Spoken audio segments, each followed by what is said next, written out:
Assalamualaikum warahmatullahi wabarakatuh.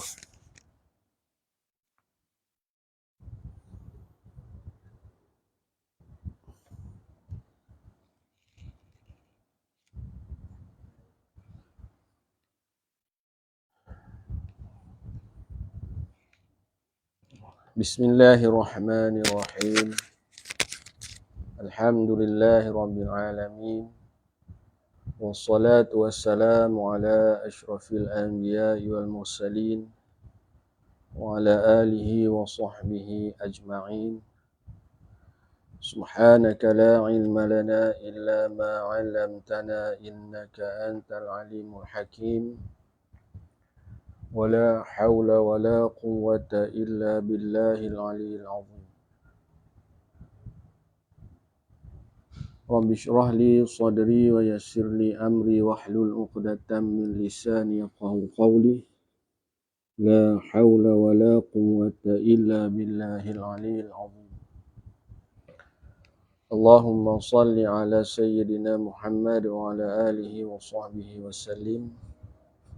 اللهم افتح لنا قلوبنا في طلب العلم وارزقنا الإخلاص فيه والعمل به والنشر به حتى يأتينا اليقين. اللهم فقهنا في الدين وعلمنا تأويل. أما بعد والحمد لله. Syukur kepada Allah Subhanahu wa taala, dengan izin dan limpah kurnia-Nya Allah dapat kita bersama lagi sebagaimana yang dirancangkan berbetulan dengan kehendaknya Allah Subhanahu wa taala. Alhamdulillah kita bertemu lagi untuk siri perkongsian kita dalam perbicaraan berkaitan dengan bab darah wanita. Khususnya ialah berkaitan dengan darah haid, nifas dan istihadah. Jadi sebelum kita teruskan dengan lebih jauh, jadi pertama-tamanya suka saya ingatkan bahawa tentulah tidak dapat nak dielakkan daripada sebarang kelemahan dan kesilapan, kerana saya ni bukannya orang alim, bukannya orang pandai, cuma semangat untuk nak berkongsi apa yang diizin oleh Allah Subhanahu wa taala. Jadi sekiranya tuan-tuan, puan-puan, ibu-ibu, ayah-ayah, guru-guru, ustaz, ustazah yang ada mendengar ketika ini, perbicaraan ini sangat-sangatlah dialukan untuk memberikan teguran, untuk memperbaiki penyampaian supaya diambil manfaat bersama insya-Allah. Jadi terima kasih kerana sudi menghadirkan diri. Ramai terkejut saya. Tak? Allahu Akbar. Ramainya yang sanggup berkorban masa untuk meraih ilmu Allah Subhanahu wa taala, untuk memperbaiki diri dalam menjalani kehidupan sebagai seorang hamba Allah Subhanahu wa taala, dan khusus pada bicaraan berkaitan dengan bab darah wanita ini insya-Allah. Jadi semua okey ya, insya-Allah. Mudah-mudahan kita semua dalam keadaan sihat, sejahtera. Baik, sebelum kita nak teruskan, saya minta jasa baik daripada para sahabat pendengar sekalian untuk kita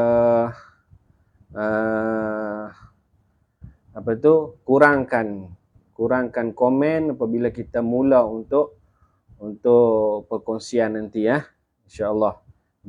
Kepada semua yang memberi salam, Waalaikumsalam warahmatullahi wabarakatuh. Dan untuk kali ini kita akan cuba berbicara dan berkongsi secara asas daripada mula, insya-Allah, mana yang mampu. Kemudian sebarang bentuk persoalan yang ingin diajukan, saya harap dapatlah tunggu sehingga dibuka untuk persoalan. Kerana apa? Kerana kita mengharapkan mudah-mudahan perjalanan perkongsian kita lebih lancar. Itu yang pertama. Yang kedua, saya ingin bagi tahu di sini, untuk persoalan yang nak diajukan, saya berharap persoalan tersebut berkisar kepada persoalan berkaitan dengan tajuk yang kita dah bincang. Jadi kalau tajuk yang belum kita bincang, kita tak jawab dulu. Kerana kita tak nak bila kita jawab soalan yang tak berkaitan dengan perkara yang kita dah bincang, dari pengalaman sebelum ini, dia akan membawa kepada kurang faham. Jadi kalau soalan tu tidak terkait lagi dengan tajuk yang kita bincang, simpan dulu sekejap. Sampai tajuk dia nanti, kita ajukan, insya-Allah. Boleh Boleh lah, insya-Allah. Jelas tak? Jelas Boleh? Okey. Baik. Okey. Bismillahirrahmanirrahim. Kita akan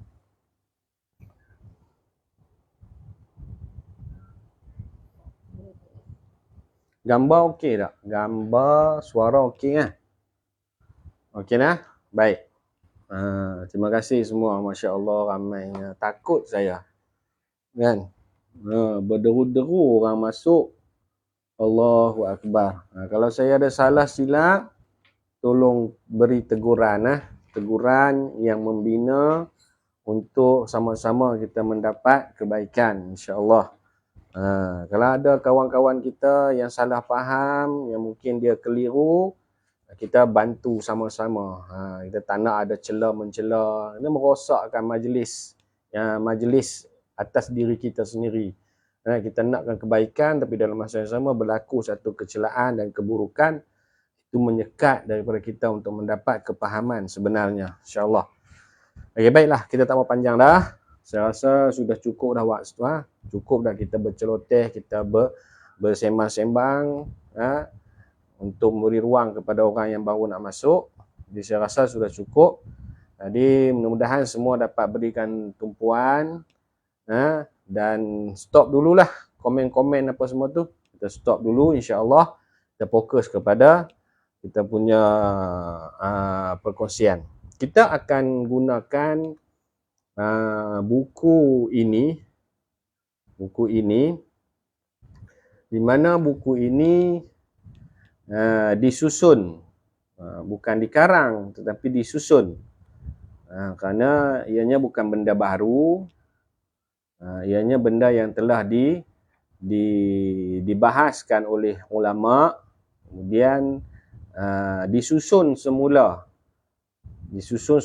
dengan gaya bahasa dan bentuk susunan yang diharapkan dapat memberikan lebih mudah kepahaman kepada yang membaca dan yang mendengar, insya-Allah.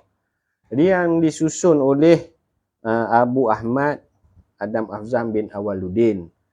Jadi kita akan baca susunan dia ni lah. InsyaAllah. Kan?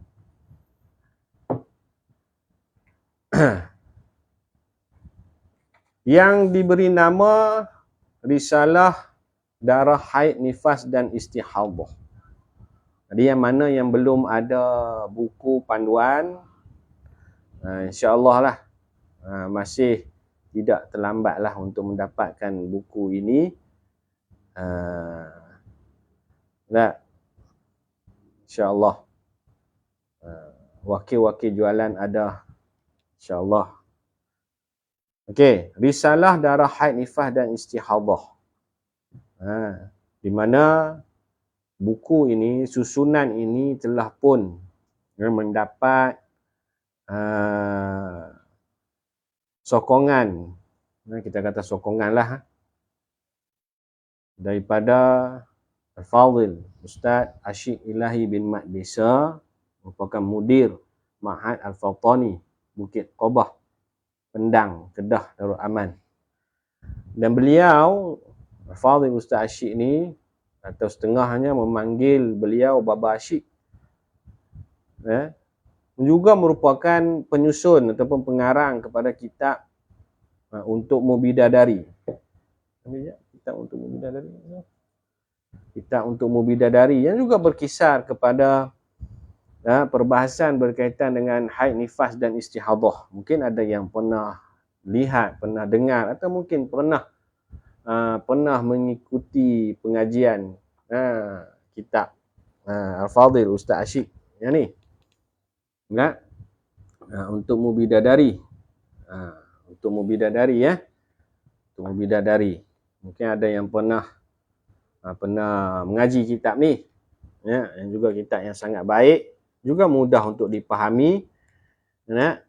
Dan ini merupakan salah satu daripada kitab yang banyak memberikan membuka kepahaman saya dengan izin Allah, insya-Allah. Di pengarang ataupun penyusun kitab ini yang membuat kata penghantar dan juga semakan kepada risalah Darah Haid, Nifas dan Istihadah yang bakal kita gunakan dalam perkongsian kita di sini, insya-Allah. Okey. Baik. Jelas Jelas. Boleh dapat?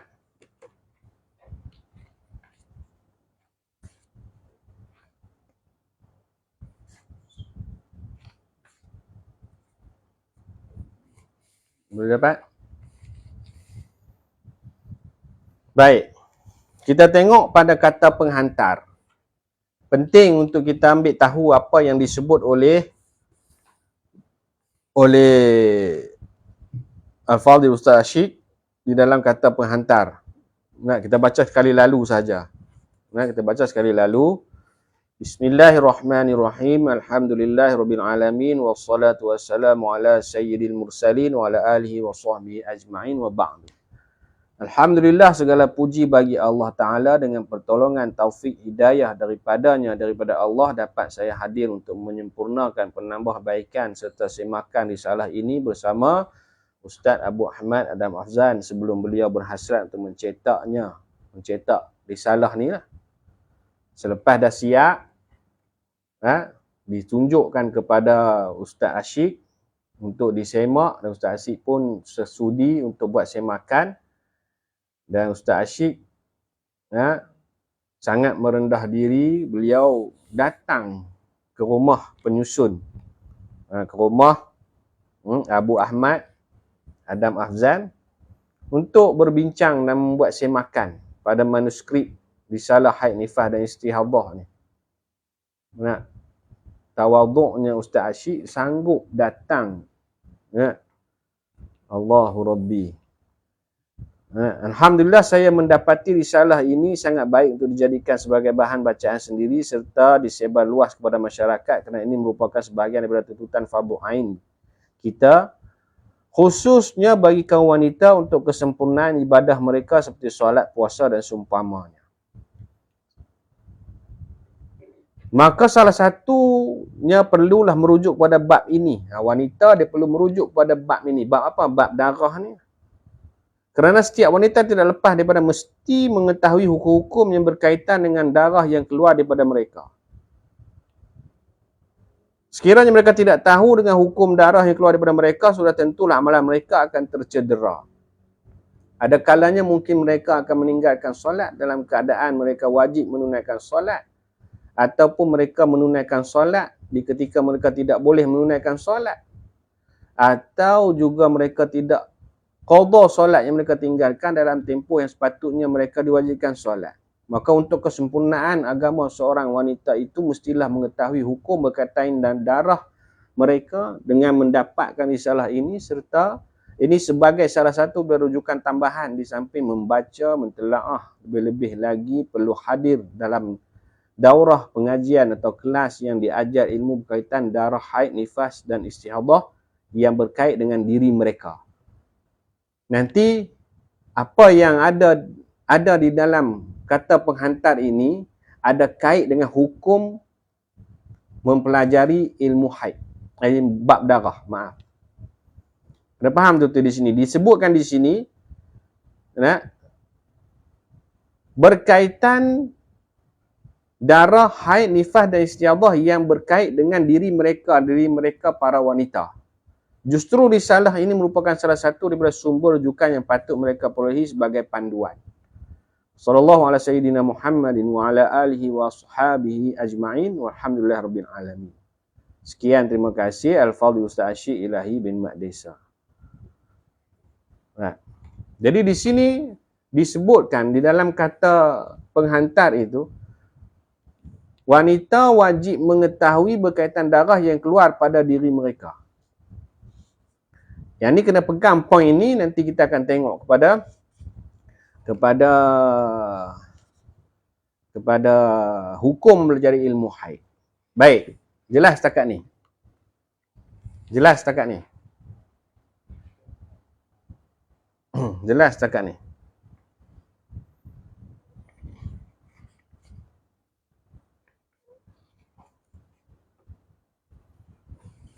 Jelas, ha? Okey, baik.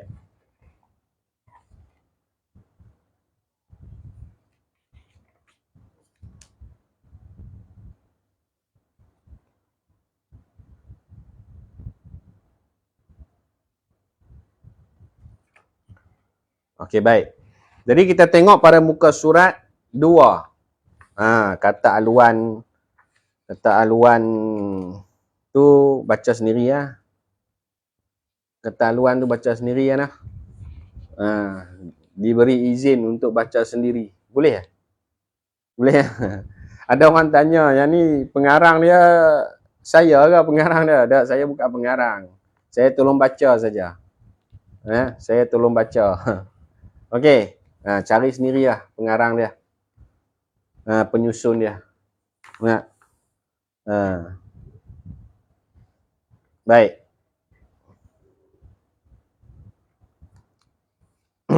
Pengertian haid. Kita nak masuk dah, jadi kita tak nak banyak main sangat dah. Baik. Pengertian haid. Maknanya definisi haid. Pada bahasa artinya mengalir ataupun aliran. Pada istilah syarak artinya darah kebiasaan. Ini secara tabiat. Yang keluar dari pangkal rahim wanita dengan jalan sihat pada waktu tertentu.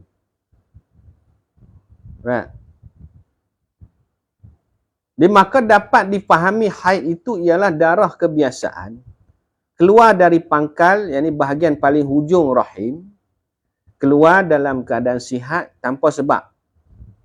Yakni bukan dengan sebab luka atau melahirkan atau seumpamanya. Dan keluar pada waktu tertentu, yakni waktu sah haid. Jadi darah haid ni dia bersifat alamiah lah. Alamiah. Alamiah ni maknanya bahasa lah, dari segi bahasa memang tabiat dia dah. Yang memang terjadi ya, dalam tubuh wanita yang keluar dalam keadaan sihat, dalam keadaan baik. Itu. Darah haid ni juga dia keluar dari hujung rahim. Nah, itu keadaan keluarnya darah itu. Darah haid dia keluar dalam keadaan sihat. Tidak diakibatkan oleh suatu sebab. Dia berbeza daripada darah nifas dan darah istihadah. Dan haid ni memiliki jadual waktu tertentu. Ada waktu-waktu yang boleh dihukumkan sebagai haid, ada waktu-waktu yang tak boleh dihukum sebagai haid. Dia ada batas waktu dia, waktu minima, waktu maksima bagi haid. Jadi haid ni juga memiliki waktu yang umum yang kita akan bicarakan di ke depan nanti. Sumber ilmu haid adalah firman Allah Ta'ala di dalam surah Al-Baqarah ayat 222. Wa yas'alunaka 'anil mahid qul huwa adhan fa'tazilun nisaa fil mahid wa la taqrabuhunna hatta yadhhurn fa idza tatahharna fa'tuhunna min haitsu amarakumullah innallaha yuhibbut tawwabin wa yuhibbul mutatahhirin. Mereka bertanya kepadamu tentang haid, katakanlah haid itu adalah suatu kotoran. Oleh sebab itu hendaklah kamu menjauhkan diri dari wanita di waktu haid. Dan janganlah kamu mendekati mereka sebelum mereka suci, yakni kering. Sebelum mereka telah suci, yakni mandi, maka campurilah mereka itu di tempat yang diperintahkan Allah kepadamu. Sesungguhnya Allah menyukai orang-orang yang bertaubat dan menyukai orang-orang yang mensucikan diri. Nah, ini dalil daripada Al-Quran yang menyatakan adanya haid pada wanita. Nah, adanya haid pada seorang wanita. Saya kira benda ni jelas dan tak perlu kita nak bahas terlalu panjang. Nah,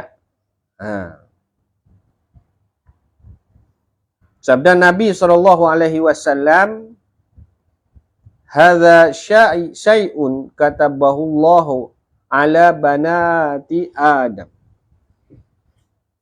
Nah, ini yakni haid adalah suatu yang telah ditetapkan oleh Allah Ta'ala ke atas anak-anak perempuan bagi Nabi Adam. Riwayat Imam Bukhari dan Muslim.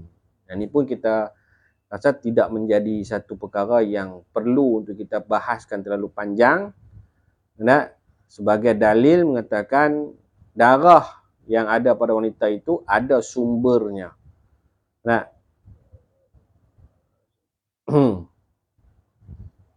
jadi dari sudut ayat dan juga hadis tadi itu, kalau kita tengok, dia merujuk kepada perintah daripada Allah kepada para suami agar menjauhkan diri dari isteri mereka pada saat isteri mereka pada wanita ini kedatangan darah. Kita lebih kepada situlah. Tapi tak apa. Nama-nama haid, nama-nama haid dia ada di situ 15 nama. Nah, jadi itu kita boleh rujuklah di situ. Okey, jadi kita nak pergi kepada poin-poin yang perlu kita perbahaskan, kita bincangkan. Okey.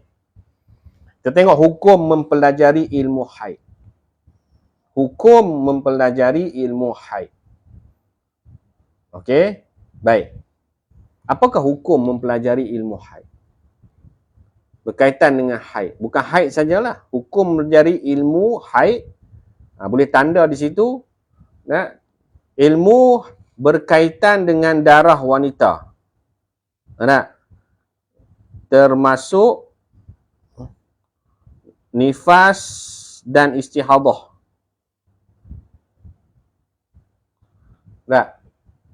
Hukum mempelajari ilmu haid ini termasuk nifas dan istihadah lah. Okey.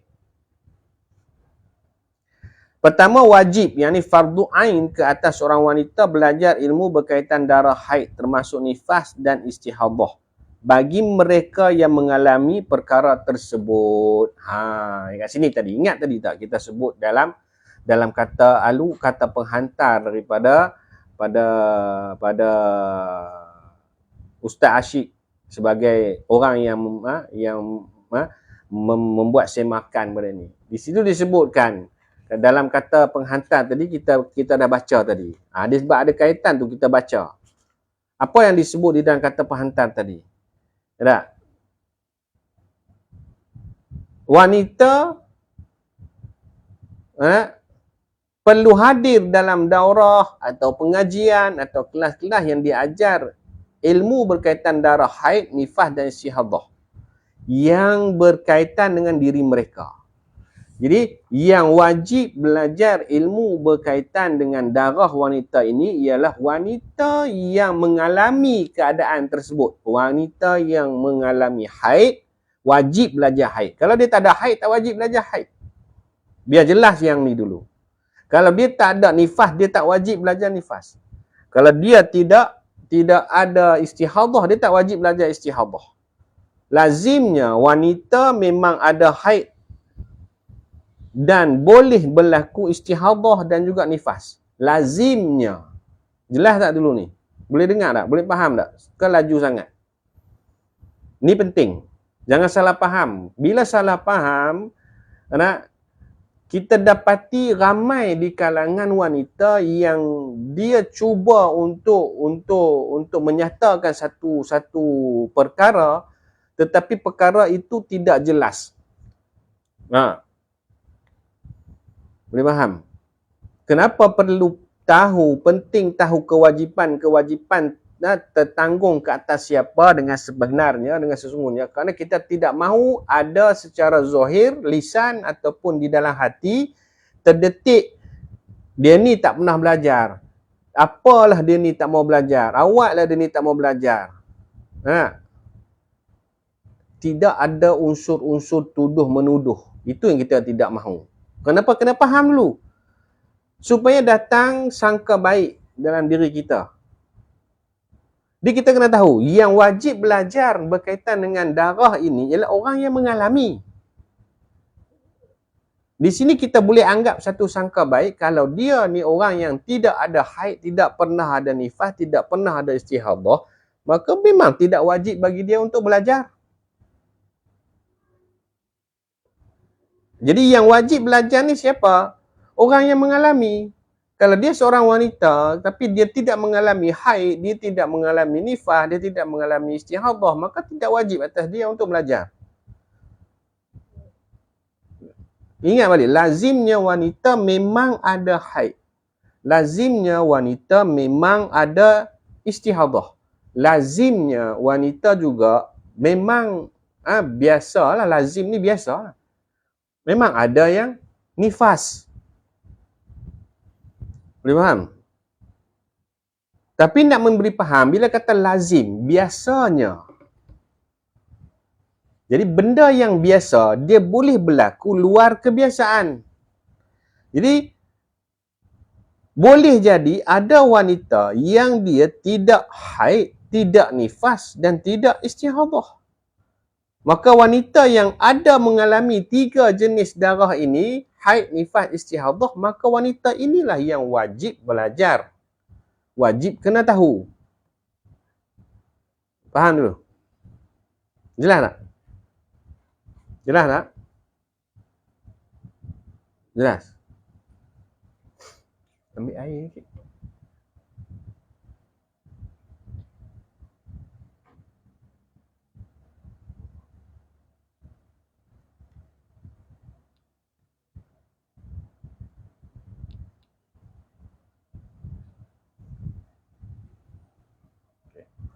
Kenapa kita tekankan perkara ini?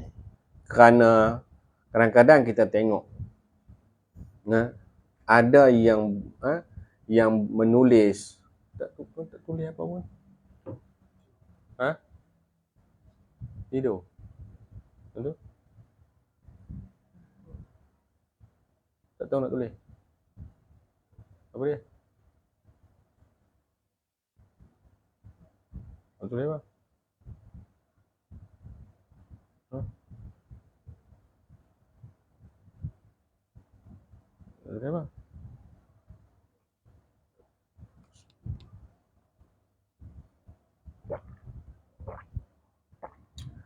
Jadi bila kita faham bermakna kewajipan tu bukanlah saya nama wanita je wajib belajar. Tidaklah seberat itu. Jadi kalau kita lihat ada orang yang dia rasa macam kalau wanita je wajib belajar haid, wajib belajar bab darah. Jadi selepas ini perbaiki balik kita punya bentuk penyampaian. Nah, yang wajib mempelajari berkaitan dengan haid, nifas, istihadah adalah mereka yang mengalami darah tersebut. Mereka tidak mengalami darah tersebut, maka tidak tertanggung kewajiban atas mereka untuk mempelajari. Jadi kalau kita nak buat status kan nak buat apa? Wajib wanita, wahai wanita yang mengalami haid, yang mengalami nifas, yang mengalami istihadah, apabila anda mengalami jenis-jenis darah berikut, maka wajiblah anda mengetahui hukum-hukum darah tersebut yang berlaku ke atas diri anda. Baru sedap ayat gitu. Tidak tiba-tiba kita kata wanita wajib kena tahu, wajib kena tahu, wajib kena tahu. Sedangkan dia haid pun tak ada kawan ni. Dia nifas pun tidak. Saya tak menikah. Istihadah pun tak pernah ada. Hidup dia tak pernah ada darah yang keluar daripada kemaluan dia. Tiba-tiba dia dengar kata, wajib aku kena belajar. Allah mak tak belajar. Berdosa aku. Dah awal dia tak ada darah. Takut berlaku kekeliruan di situ. Jelas? Baik. Maka wanita yang ada mengalami 3 jenis darah ini sahaja yang wajib belajar bab darah.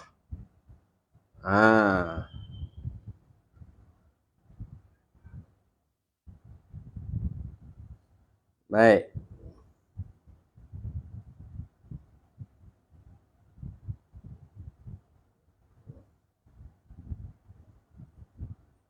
Yang kedua, hukum mempelajari ilmu haid termasuk nifas dan istihadah ni. Wanita yang ada suami, jika suaminya alim bab darah wanita, alim ni tahulah. Bila dia tahu satu-satu benda dipanggil alim. Alim dalam bab tu lah.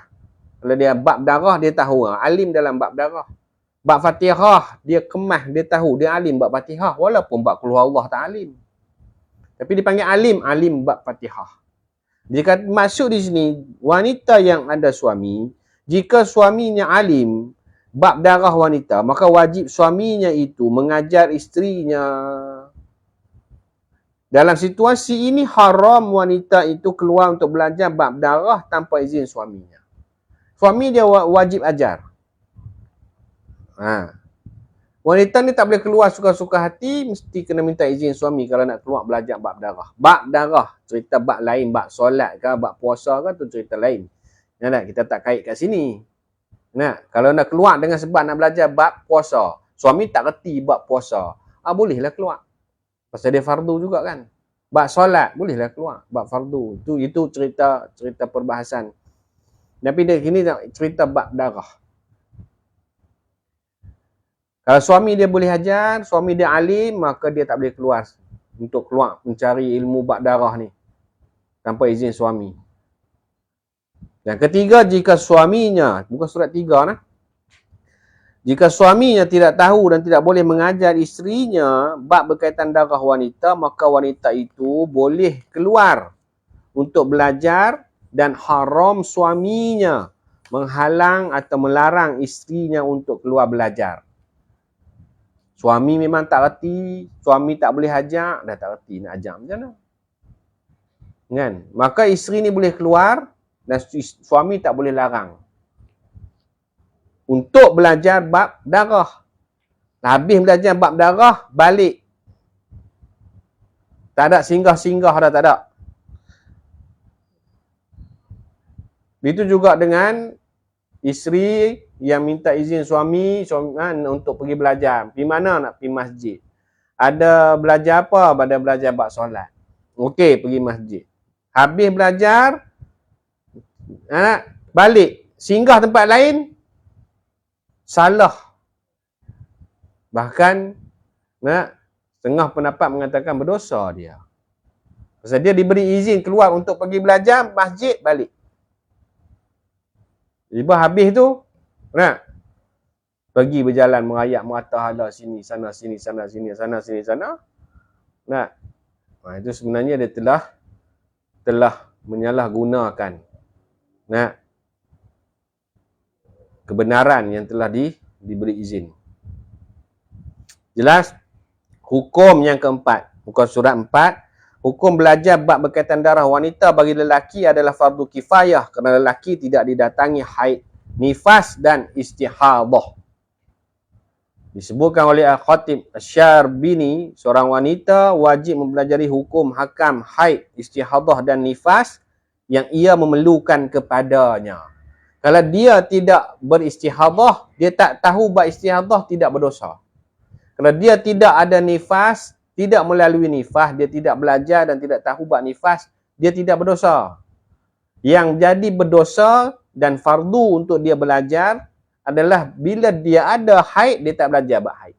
Bila dia ada nifas, dia tak belajar bab nifas. Tak tahu bab nifas. Dia ada istihadah, dia tak tahu bab istihadah. Yang ni yang jadi fardu untuk belajar, kalau tak belajar berdosa. Jika suaminya seorang yang ada ilmu, maka wajib suaminya mengajarinya. Namun jika tidak, jika suaminya tidak ada ilmu, dia boleh keluar bertanya kepada ulama', bahkan wajib. Kalau suami dia tak ada ilmu, tak boleh ajar, isteri dia boleh keluar bertanya dengan ulama'. Bahkan wajib keluar untuk mendapatkan pencerahan berkaitan dengan hukum hakam bab darah yang dia alami itu daripada ulama'. Dan haram bagi suaminya menghalangnya kecuali si suami yang bertanya, kemudian memberitahu si isteri. Suami tak boleh halang isteri kalau nak pergi mendapatkan pencerahan berkaitan dengan bab hukum hakam darah yang sedang dilalui oleh si isteri itu. Bertanya kepada ulama'. Tapi kalau suami tak bagi izin isteri itu untuk pergi bertanya kepada ulama', suami itu sendiri pergi bertanya. Kemudian dia beritahu dengan isteri dia. Maka si isteri tidak perlu melakukan perkara itu. Isteri tak payah keluar. Biar suami yang pergi tanya dengan ulama'. Dan si isteri tidak berhak untuk keluar ke majlis zikir atau belajar kebaikan kecuali dengan persetujuan si suami. Isteri ni bukan boleh suka-suka nak keluar pergi majlis tu, majlis ni, majlis tu, majlis ni. Sebenarnya. Apa lagi kalau benda tu bukan fardu. Benda yang sunat.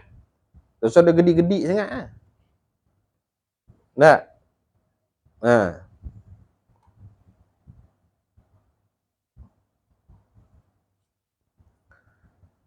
Di antara hikmah ditentukan oleh Allah akan haid itu sebagai ujian untuk menguji kesabaran kaum wanita. Bahkan ini merupakan pemberian istimewa untuk kaum wanita. Untunglah perempuan sebenarnya.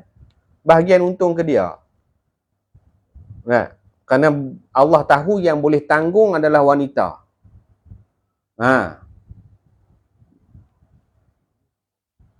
Jadi tak perlu solat. Bahkan haram solat ketika kedatangan darah yang dihukum sebagai haid. Jadi bila tak perlu solat, bukan bermakna tak perlu semua. Solat tak perlu, puasa tak perlu. Tak? Jadi benda-benda yang besar ni tak perlu, mana tak boleh lah. Tak boleh solat. Tapi bagaimana kaedah untuk mengimbangi keadaan apabila tidak boleh solat kerana ada darah? Apa yang boleh diimbangi? Mengambil tahulah, mengambil berat akan darah yang ada pada diri dia. Dia tak payah solat, tapi dia ambil tahu bab darah. Jelas? Jelas kan?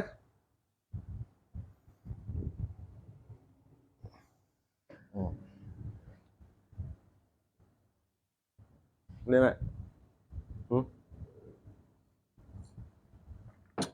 Okey. Setakat ni jelas?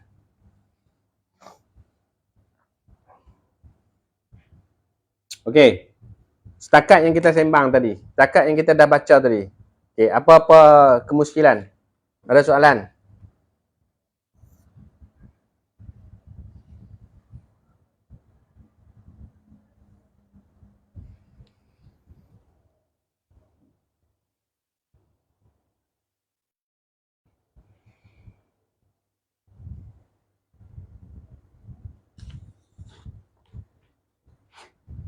Siapa ada soalan?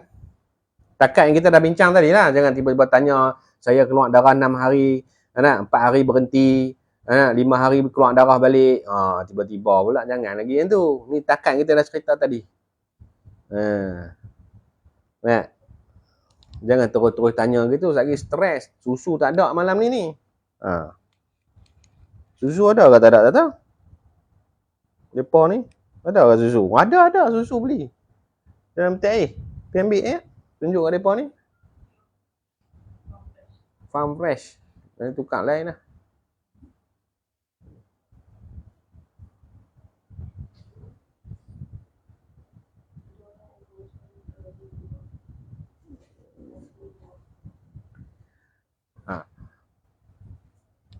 Kaedah belajar bukan menjadi persoalan. Yang penting belajar. Sama ada keluar daripada rumah ataupun semata-mata atas talian. Zaman sekarang ni dah moden. Kita gunakan kemodenan dan kecanggihan itu untuk memartabatkan Islam di dalam kehidupan kita. Kita ambil kesempatan di atas kecanggihan. Walaupun benda ni kita maklum bukanlah daripada umat Islam. Tapi dengan sebab ada kecanggihan ini, kita ambil manfaat untuk memartabatkan Islam, memartabatkan hukum hakam untuk dipraktikkan dalam kehidupan kita. Mudah-mudahan menjadi hamba Allah yang menjaga dirinya sebagai seorang hamba. Jelas? Kalau suami tak tahu bab darah ni, tapi dia halang juga kita bagi untuk belajar. Macam mana tu Ustaz?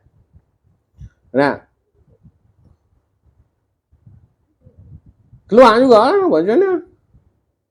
Beritahu dengan dia, kalau saya tak keluar, macam mana saya nak uruskan diri saya? Payah juga kan cakap macam tu lah. Betul nak buat macam mana lagi? Boleh keluar lah. Boleh keluar tanpa izin, tapi dengan tujuan belajar darah, balik keluar. Betul, habis belajar balik. Bukan kita sarankan, galakkan untuk keluar tanpa izin. Tetapi kalau sampai tahap macam tu, dia ni pula, si isteri ni pula memang masalah dengan darah. Suami tak izin, suami tak reti ajak pula. Boleh keluar. Tidak menjadi salah. Cuma bergaduh lah nanti. Itu cerita lain lah. Tak ada dah kena mengena dengan saya pula. Lagi main pasal apa ni, ingat nak cerita bab darah, rupanya bergaduh pasal darah. Penat. Boleh keluarlah, begitulah. Wanita yang mengalami 3 masalah darah ini wajib belajar hukumnya. Ya. Ustaz, maaf nak tanya, kiranya jika ada wanita belum kahwin, tak jatuh wajib dah ia belajar bab nifas ni? Ada lah, belum kahwin macam mana nak main nifas? Lipas main kot, nifas tak main. Orang yang baru, maaflah mana-mana sahabat-sahabat yang baru first time mengikuti pengajian, perkongsian dengan saya ni, kena sabar banyak. Kalau dah lama-lama ikut, mereka ni dah ketegak dah. Bukan boleh tegak mereka. Tegak mereka gelak nganga. Kita pun pening dah tengok kepala kuning duduk keluar nganga lah mereka ni. Jelas? Belum nikah, tak pernah ada suami, mana tak ada nifas, tak wajib belajar. Tak ada suara. Siapa yang tak dengar tak ada suara? Bagaimana wanita yang menopause Ustaz? Adakah dia wajib ulang semua mempelajari fiqh darah? Yalah, dia wajib mempelajari walaupun dia dah menopause. Kenapa dia wajib belajar pula? Dia dah tak ada darah. Supaya dia tahu selama hari ni ada tak kesalahan-kesalahan yang dia dapat detect berkaitan dengan darah sewaktu dia ada dulu. Untuk dia memperbaiki semula. Contoh kalau dia boleh qada, dia boleh ingat balik. Tak? Okey. Jelas? Persediaan bakal pengantin. Perlukah belajar bab nifas dan istihadhah sebelum bernikah atau selepas akad nikah? Tak? Sunat dia belajar. Pasal dia belum pernah istihadhah, dia tidak ada istihadhah dan dia tidak ada nifas, maka tak jatuh wajib atas dia mengetahui. Tapi biasanya bila dia sudah bernikah, kemungkinan besar dia boleh mengandung dan dia akan bersalin, dan kemungkinan besar dia akan menanggung nifas. Maka baik untuk dia belajar tapi belum jatuh wajib. Setengah pendapat kata wajib dah. Suami berdosa, perempuan tu pun berdosa pasal tak usaha keluar. Kalau suami tak izin keluar juga. Wajib keluar tu untuk yang alami salah satu darah atau ketiga. Kalau dia mengalami satu darah saja, dia wajib mengetahui darah yang dia alami itulah yang dia sedang tanggung. Kalau dia tanggung haid, wajib tahu haid, tak wajib tahu nifas lagi. Tak wajib tahu istihadhah lagi. Ni cerita hukum hukum mempelajari. Bukan bermakna lepas ni kita semua tak payah belajar lagi Pasal ada yang belum nikah, ada yang tak pernah istihadhah. Senanglah lepas ni tak payah belajar. Kelas kedua, kelas ketiga tak payah belajar Bukan macam tu. Bila ada peluang belajar, lebih baiklah bagi dia kerana dia tak tahu kemungkinan dia bakal melalui keadaan-keadaan yang berikut seperti nifas, istihadhah, haid dah memang dah lalui kan. Tapi belajar lebih baiklah. Kurang-kurangnya haid ada. Belajarlah bab haid. Kaedah belajar bukan menjadi persoalan, betul? Ustaz, kalau menghadiri majlis fizikal tajuk seperti ini, perlu mahram ke? Tak. Tak perlu mahram. Tapi tak boleh lah berdua, ustaz seorang, dia seorang. Tak boleh lah. Kalau suami tak izin belajar, secara semua cara keluar atau internet macam mana pula? Suami tu tanggung dan perempuan ini, wanita ini, si isteri ini boleh buat aduan di tempat yang layak untuk buat aduan, pejabat agama ke apa ke, untuk mendapatkan pertolongan kerana mereka ada kuasa untuk beri nasihat kepada suami kadang seumpamanya.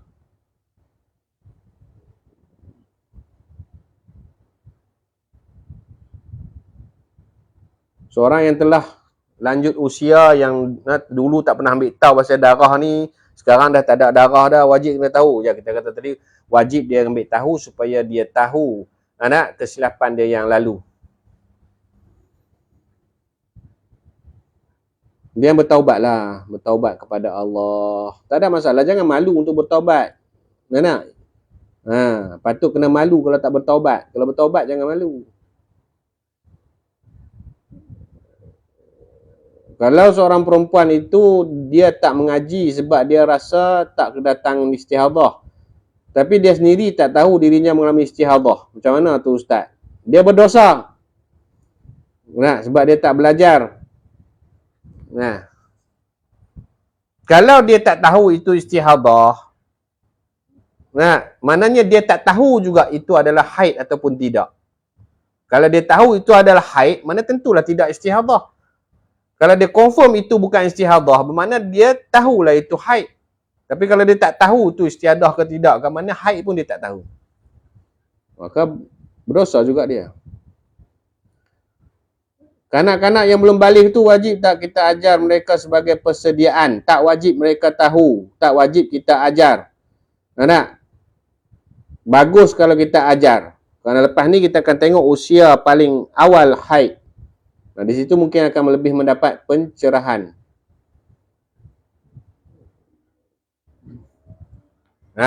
Susu, kali ni saya minum susu ni pula. Mudah-mudahan bersambung balik sel-sel otak. Dah tua-tua ni kan. Kita pun dah tua. Nak ngajak pun orang tua. Takut terputus sel otak kan payah juga nak bersambung balik kan. Ni bukan nak promote. Ni kalau tuan dia nampak ni, mudah-mudahan dapatlah royalty ke apa ke. Nah.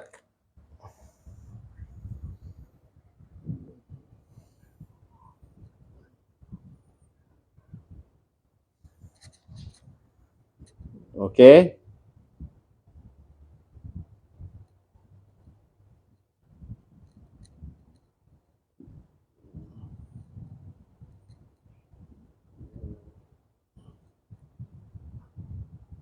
Kalau dia dah pernah alami nifas, maknanya kena juga belajar walaupun tak tahu beranak bila lepas ni. Ya.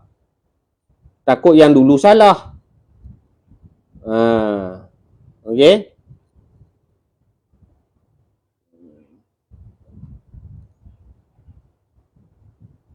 Anak saya 10 tahun, umur 10 tahun dah istihadah.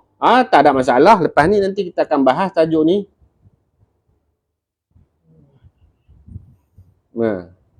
Alhamdulillah Ustaz, umur 60-an masuk belajar. Alhamdulillah, tahniah.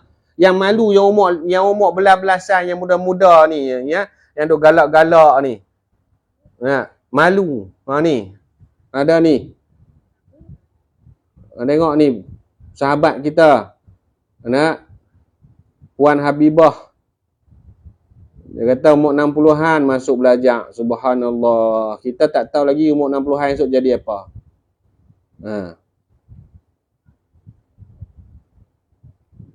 Baik, habis ya? Habis soalan?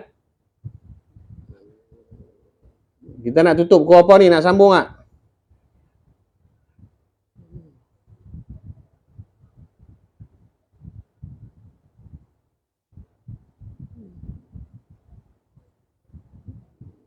Mandi wiladah.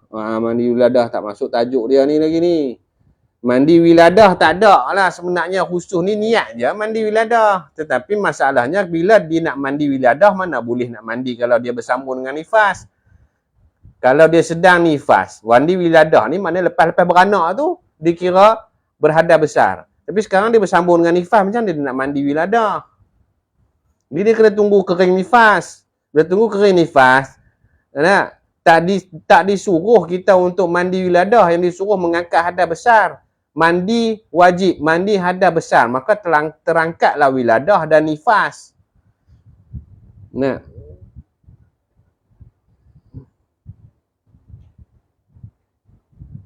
tahun dah datang darah, tak kira, nanti kita cerita. Sebelum kelas saya dah mengopi dulu. Kalau nak lelap ni kopi ke apa pun tak jadi. Dia bantai juga jawapan dia. Baik, habis. Boleh sambung sikit lagi tak? Mana nak pergi tidur lebih tu?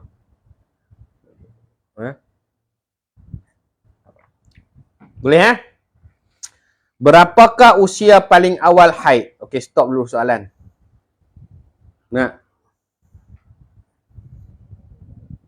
Stop dulu soalan. Habis dah. Okey.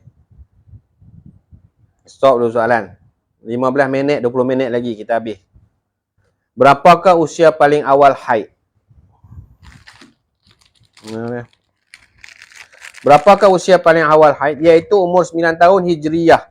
Qamariyah, Takribiyah. Bukan Syamsiah. Kalau Syamsiah tu Masihi lah. Ni Qamariyah. Artinya sah dihukum darah yang keluar dari seorang wanita ketika usianya kurang 16 hari sebelum genap usia 9 tahun Hijriyah jika menepati syarat-syarat haid. Kurang 16 hari, bukan 16 hari dan ke atas. Yang ni banyak salah faham.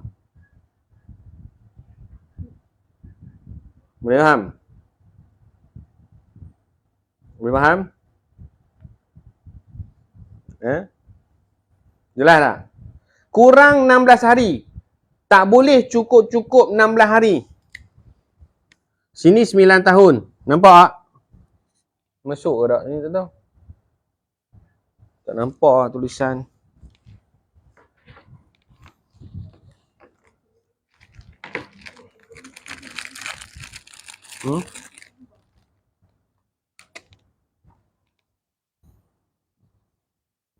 9 tahun.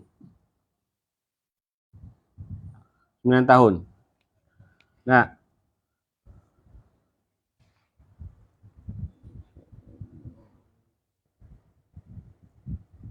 tak nampak tulisan kabur. Alah, mata yang dah kabur cakap tulisan kita.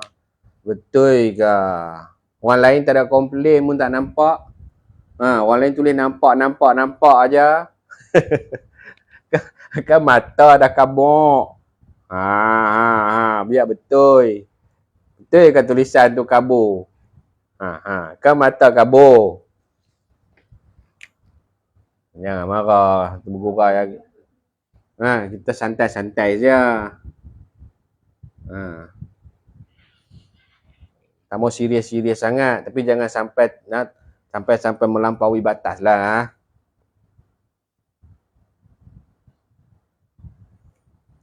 Dia kata, usia paling awal haid ialah kurang 16 hari sebelum genap 9 tahun. Kurang 16 hari. Faham tu dulu? Kurang 16 hari. Okay, kalau 16 hari, katalah di sini, kita baca dulu.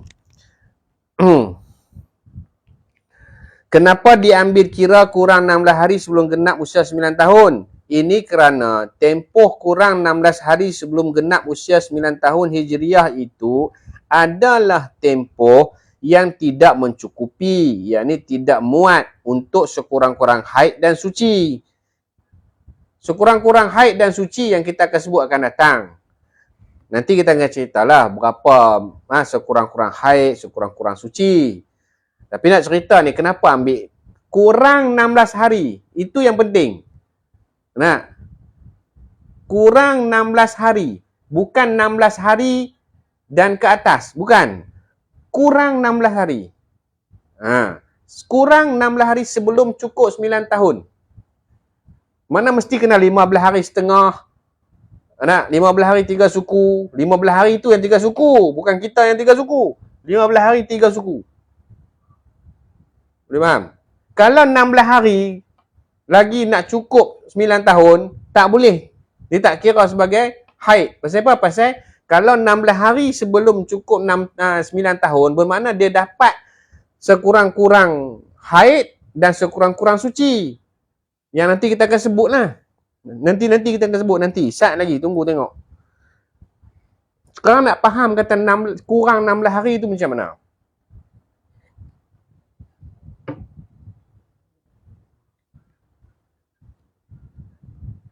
Tak nampak. Aduh, mak. Mereka ni tak minum susu ke apa? Tak nampak.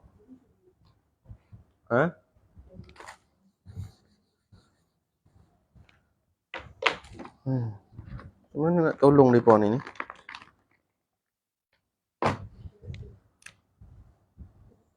Lagi tak nampak. Aduh,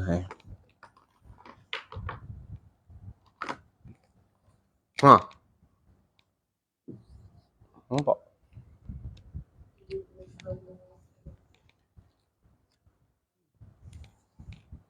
Mana nak tolong mereka ni?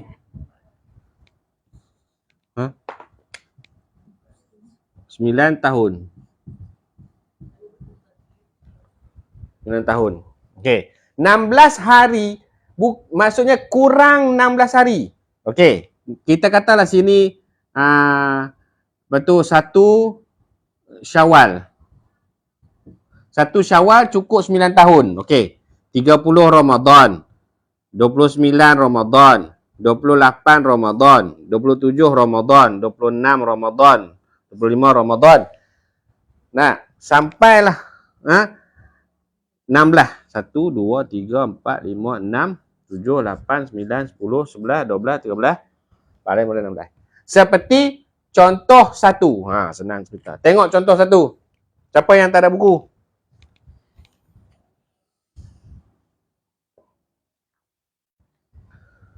Kita tengok contoh 1. Tak mau pakai yang ni. Tengok yang dalam buku lah. Tengok contoh 1. Seorang wanita akan genap umurnya pada 1 Safar. 1 Safar. Genap 9 tahun. Jika pada 17 Muharram dia keluar darah yang menepati syarat haid, maka darah tersebut sah dihukum sebagai haid. Okey.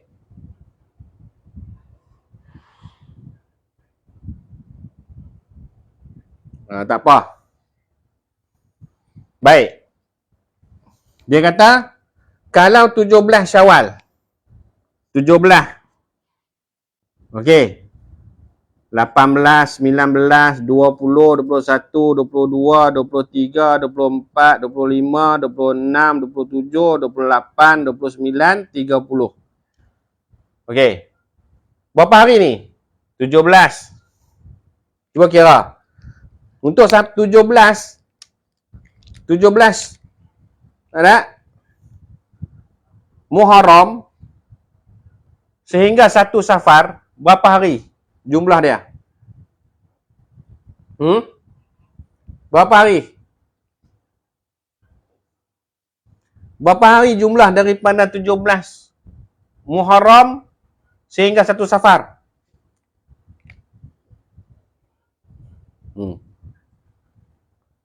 14 hari. 14 hari ni kurang 16 hari tak?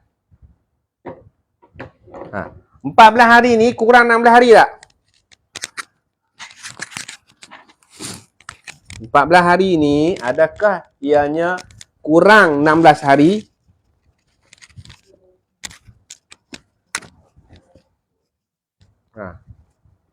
Kurang. Kalau kurang 16 hari, sah darah itu sebagai haid.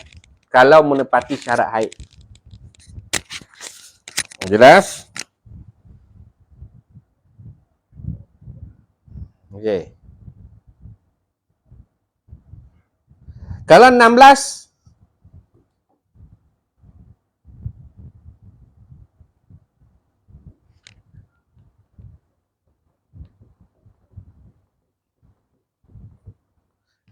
kalau 17 Muharram ni pergi ke 1 Safar, ada 15 lah. Cuba kira betul-betul.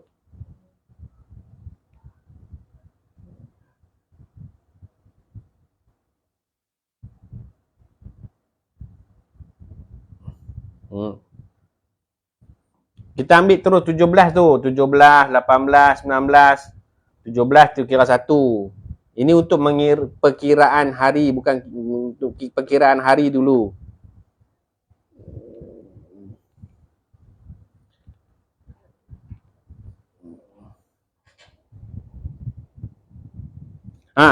Kita ambil 15 hari. 17 tu dikira 1. 17 tu dikira 1. 17 tu dikira 1.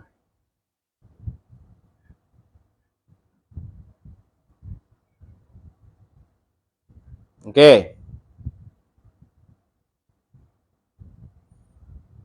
17 ni kita kira 1. Okey. Sampai ke 1 Safar. Mana? 1, 2, 3, 4, 5, 6, 7, 8, 9, 10, 11, 12, 13, 14, 15. 15 hari. 15 hari kurang dah daripada 16 hari. Okey? 1 Safar kena kira.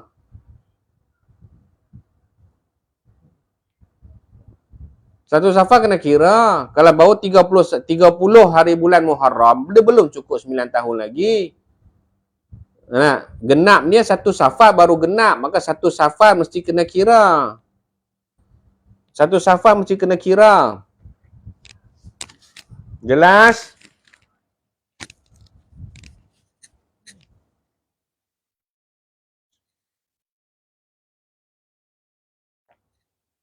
Jelas? Tengok maka dalam tempoh ini, pada tempoh ini, jika seorang wanita keluar darah yang menepati syarat-syarat haid, maka sah darah tersebut dihukum sebagai haid. Okey. Okey. Kurang 16 hari. Usia yang sah dikira sebagai haid ialah kurang 16 hari sebelum cukup 9 tahun. Kurang 16 hari. Okey, kurang 16 hari.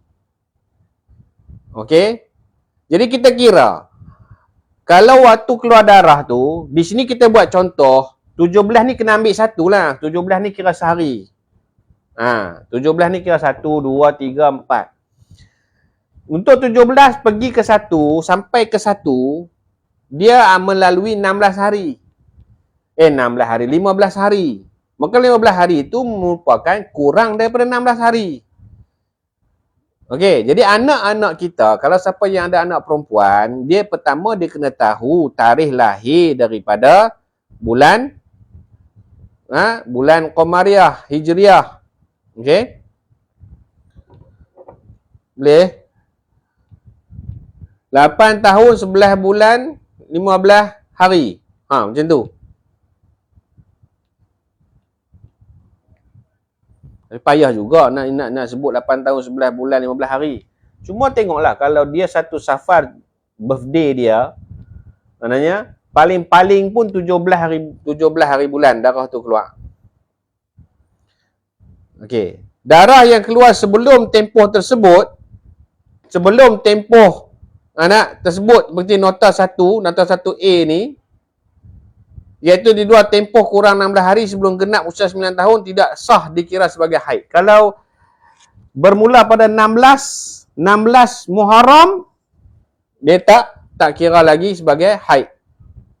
Tak boleh, tak sah lagi sebagai haid. 16, 15, 14 tu tak dikira lagi sebagai haid. Okey. Jelas tak dulu ni? Yang ni kita bahas dulu bagi selesai. Jadi 17, limit dia mesti daripada 17. Kalau cerita satu Safar ni lah. Jadi yang 16, 15, 14, 13, yang ni semua tidak sah. Tidak sah sebagai haid.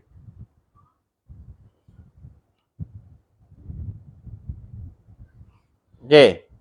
Dalam buku ada tulis dah. Kurang 16 hari sebelum genap. Bukan 16 hari dan ke atas. Bukan. Dia tak boleh 16 hari. 15 setengah, 15, 14 hari sebelum cukup, 13 hari sebelum cukup, 9 tahun, maka sah darah tu dikira sebagai haid. Boleh faham dulu? Kalau kita kira-kira, 16 hari genap, 16 hari genap sebelum cukup 9 tahun. 16 hari genap sebelum cukup 9 tahun pun tak boleh dikira sebagai haid. Maka nak buat macam mana? Kalau dia keluar sebelum daripada kurang 16 hari. Kurang 16 hari itu bermula pada 17. Tapi 16 dah keluar. 16 ni belum lagi sah sebagai haid. Dia panggil darah fasad. 17 nanti baru bermula haid. Yang sebelum ni, kalau dah keluar darah dulu, keluar bersambung sampai 17 hari bulan. Bermula yang 17 ni, baru dihukum sebagai haid. Yang belakang-belakang ni, darah fasad.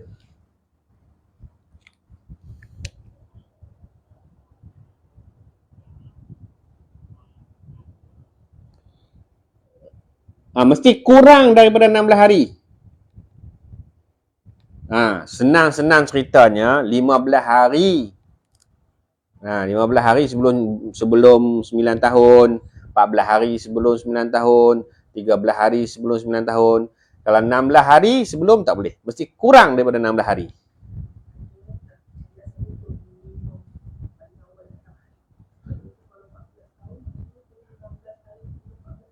Bukan 14 tahun. Mana ada 14 tahun? Kurang 16 hari sebelum 9 tahun. 9 tahun mengikut kalender Islam. Kira 17 ni kita ambil kira dah dah hari pertama, melengkapi hari pertama lah. Ini untuk kiraan sahaja. Ini untuk kiraan jumlah hari sahaja. Nanti ke depan baru kita akan tengok yang mengatakan jadi 1, jadi 2, jadi 3. Macam mana? Okey.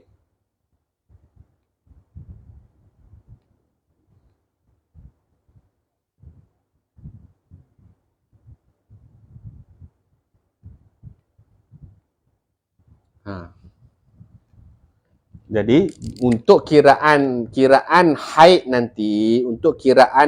nanti, tentulah untuk mendapatkan hari pertama, kalau di sini 17 melengkapi hari pertama, bermula daripada sinilah baru dihukum sebagai haid. Katalah 8 pagi, start 8 pagi 17 ni, darah yang daripada 8 pagi ni baru boleh dihukum sebagai haid sekiranya bermula daripada 8 pagi 16 hari bulan. Boleh faham? Sekiranya bermula daripada 8 pagi 16 hari bulan, bermula 8 pagi 17 hari bulan tu barulah darah ni dihukum sah untuk haid. Yang di sini tak boleh lagi dihukum sebagai haid. Jadi dalam contoh kita tak letak darah tu mula daripada 16.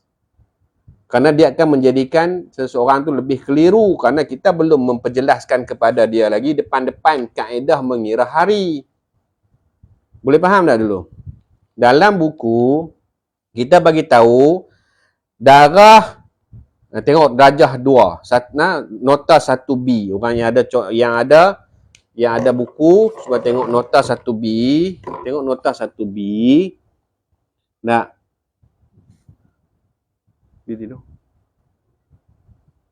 Nota 1B. Kalau ada di sini tengok. Okey. Nampak tak? Siapa yang ni? Di dalam sini, okey. Kita terus mula pada 17. Nak? Keadaan sebenarnya mestilah darah tu bermula daripada 16.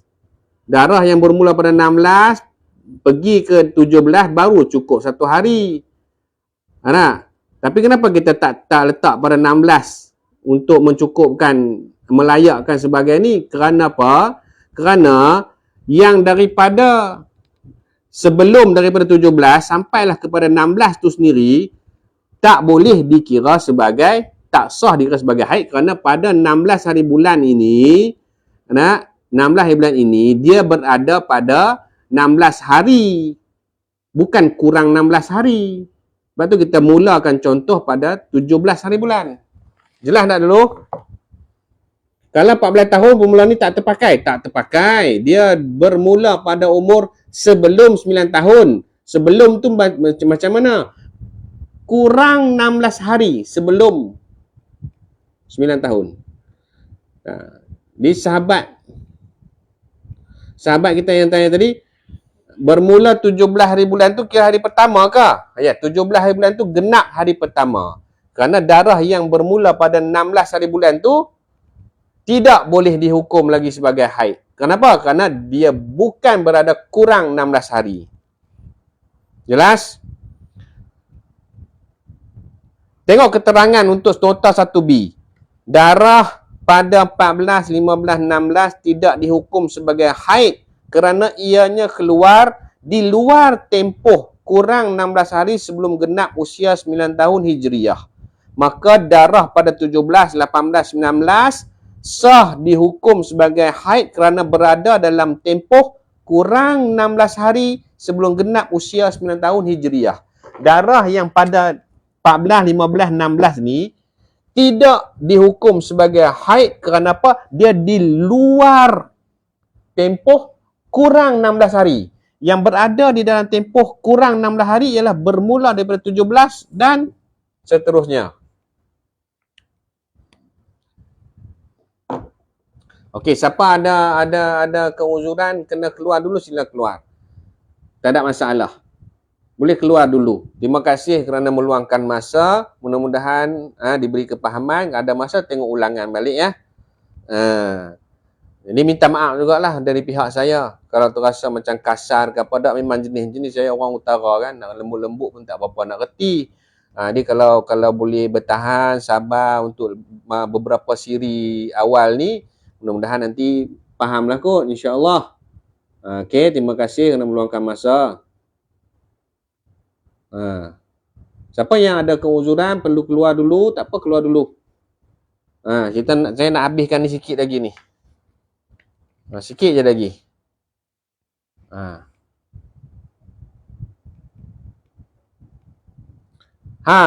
Jadinya hari ke-17 dah nak birthday hijrah ke Ustaz? Ya. Maknanya di sini pasal kita kira cukup 9 tahun birthday hijriah dia tu 1 Safar. Jadi 17 hari bulan Muharram itu berada dalam tempoh kurang 16 hari. Maka layaklah dia dihukum sebagai haid jika darah bermula keluar pada 17 hari bulan ni. Dalam contoh ini. Sekarang ni point dia kena tahu di manakah tarikh ataupun hari yang berada dalam tempoh kurang, yang tak cukup 16 hari. Kurang 16 hari daripada birthday. Kurang 16 hari daripada birthday. 1 Safar memang kena kira lah. Kalau tak kira 1 Safar, maknanya tak jadilah.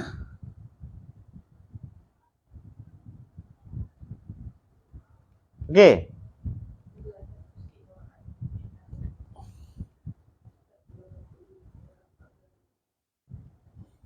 Kalau dia ni ada soalan, kalau dia main darah 14 hari bulan sampai 1 Safar, dikira bukan darah haid lah kan?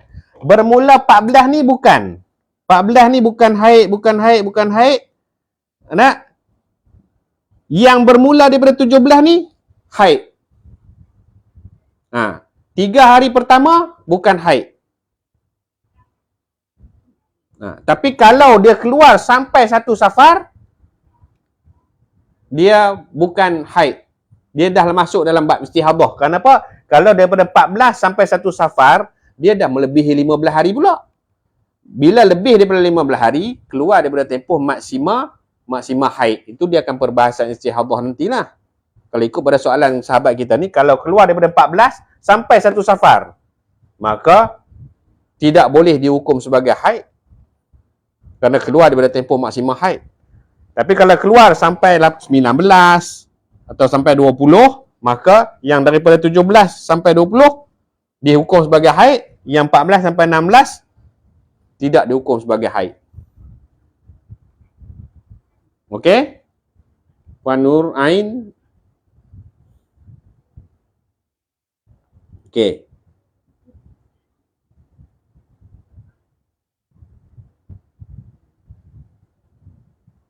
Sepanjang darah pasat kena solat.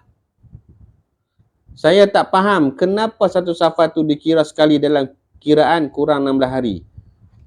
Yalah kerana 1 Safar itu yang mencukupkan dia 9 tahun.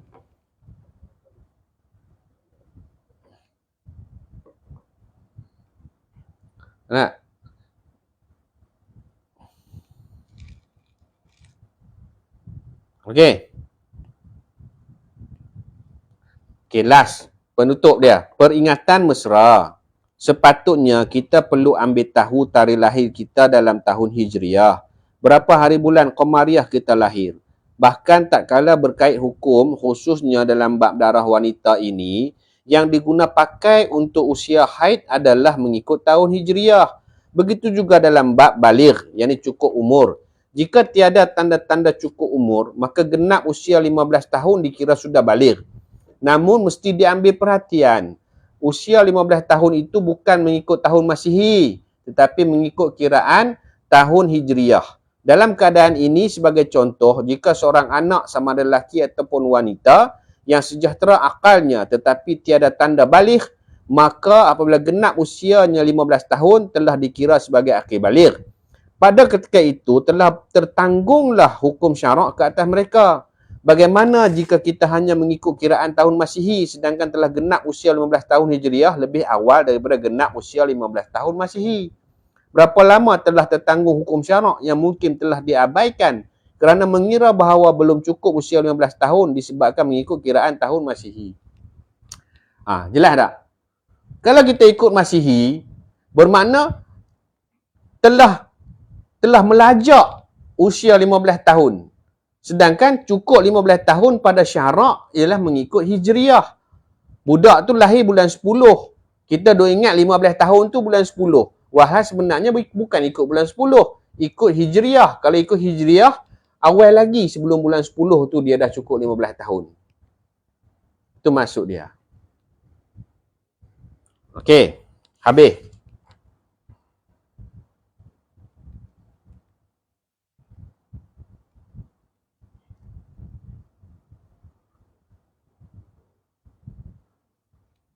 Habis.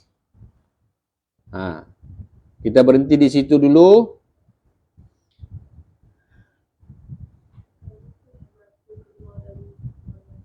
Siapa tanya? Okay. Baik. Kita berhenti di situ dulu. Nanti kita sambung tempoh haid. Setakat ni ada soalan?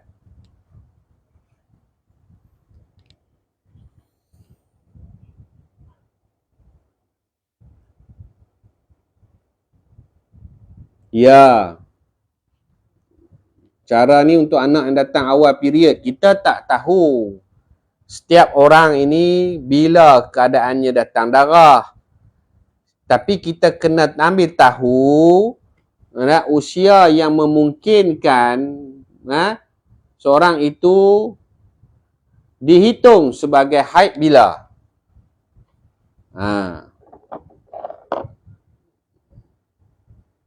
Okey. Baik, siapa yang ada terlekat-lekat, tersangkut-sangkut yang dirasa perlu pencerahan, sementara kita masih on lagi ni, boleh tanyalah. Boleh tanya. Yang mana nak keluar dulu silakan tak ada masalah Saya minta maaf kerana mengambil masa yang lama ni. Saya minta maaf. Yang mana rasa perlu keluar dulu ada tanggungjawab lain silakan, nanti boleh tengok ulangan.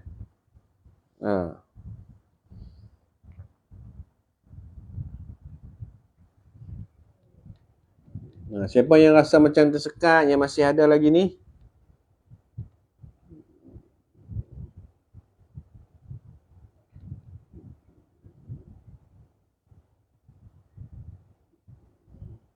Baik, terima kasih. Siapa yang nak undur diri dulu? Okey, saya tunggu lagi seminit dua kalau ada apa soalan. Silakan.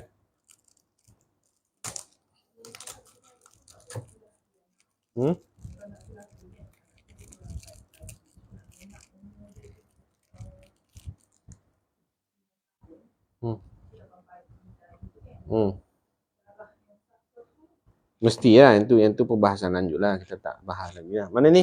Ambil kain jap, Mat.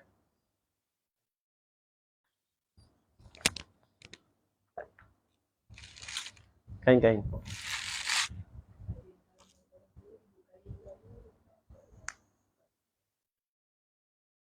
Okey. Ambil kain yang bersih sikit lah. Sebenarnya kalau pengkhususan dalam bab cukup umur ni pun dia perlu juga melihat kepada waktu kelahiran. Kalau dia lahir 1 Safar, perlu lihat jugalah 1 Safar tu berapa hari bulan. Tak? Berapa hari bulan. 1 Safar tu pukul berapa. Tapi permasalahannya juga bukan terkait kepada 1 hari bulan pukul berapa. Dia kena balik kepada bermula datang darah tu pukul berapa. Bukan semata-mata dia lahir 1 Safar ni, dulu dia lahir 1 Safar pukul berapa? Pukul 8 pagi. Sedangkan darah yang mula keluar di sini bukan pukul 8 pagi ikut sama dia lahir. Boleh faham tak? Yang mana yang bertanya tu? Dia poin besar balik pada bermula datang darah pada pukul berapa. Kemudian baru tengok untuk genapkan 9 tahun itu, 9 tahun pada pukul berapa. Baru kita boleh tally balik. Itu kalau pengkhususan. Sebenarnya tak sampailah seteruk itu. Cukup anggaran lebih kurang pun sudah memadai. Okey. Ada lagi? Ngantuk amat.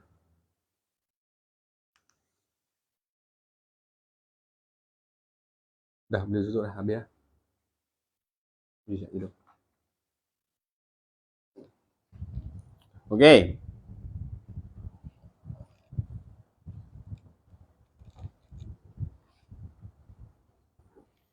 Okey, untuk soalan kalau ada boleh tinggalkan di ruang komen lah. Boleh tinggal di ruang komen. Nanti kalau saya ada masa saya akan tengok soalan yang mana patut untuk kita jawab dulu. Kita akan jawab di siri 2 nanti insya-Allah. Cuma soalan pada bab yang belum kita bincang saya akan hold dulu. Itu yang saya tegaskan di sini. Bukan saya tak mau jawab, saya takut nanti jawapan itu membawa kepada lebih banyak persoalan. Takut-takut jadi tak faham. Ini atas pengalaman yang sebelum ini ya. Jadi saya ambil kaedah yang untuk kali ini kita akan menjawab soalan yang termasuk dalam bab yang telah dibincangkan. Mudah-mudahan dapat sabarlah insya-Allah. Okey, sekadar itu dulu. Terima kasih kerana meluangkan masa. Doakan saya, doakan kita semua. Dan semoga kita semua diberi kepahaman oleh Allah Subhanahu Wa Taala. Terima kasih kerana memberikan sokongan. Sekali lagi, mana-mana yang salah, yang silap, mohon beri teguran dengan jalan ilmiah. Moga saya dapat kepahaman, saya dapat kebaikan, kita semua dapat berkongsi kebaikan. Dan sekali lagi saya juga minta maaf. Memang kaedah saya dia nampak macam mungkin ada orang yang beranggapan saya kasar ataupun agak merapu, tapi mudah-mudahan ia tidak keluar daripada batasan dan dengan tujuan supaya ia tidak lelah. Kalau kita serius sangat, tadi sibuk bekerja siang, letih. Kalau kita serius, kita tegak sangat, susah juga. Itu saja, jadi terima kasih banyak-banyak. Jumpa lagi. Salah silap, saya mohon maaf. Hargailah nikmat Islam dan iman.